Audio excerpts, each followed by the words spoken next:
holder pala yun. So, without holder yun. Walang holder Kaya na nga binili. tinatanong kita. Hindi ka sumagot eh. Easy. Sabi ko nga, dahil may ano to. Alamang, wala naman doon sa ano. Ayun na, nakasulat pala. May Yun nga, holder pala. kasi package kasi to. Itinext na nila yung ano. Ano yun? Lagay mo lang ganyan. Hintayin mo lang yan ha. RTAC na.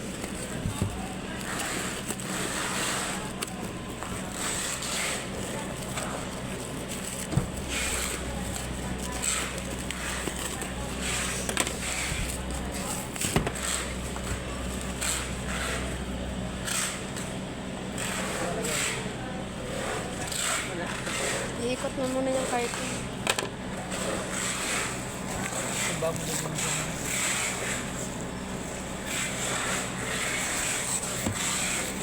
Sa lisensya ko, ano pa ba ako eh? Bilog na bilog yung mukha ako eh. 10 years na ba? Ha? 10 years na. 5 years pa lang yun.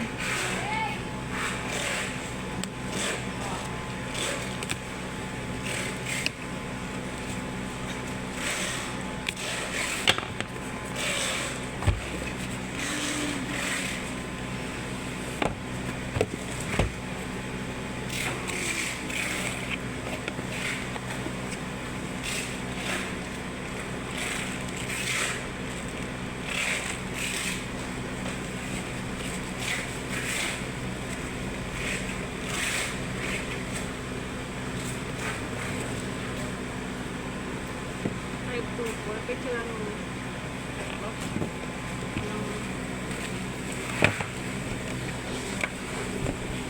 Agad lang yan.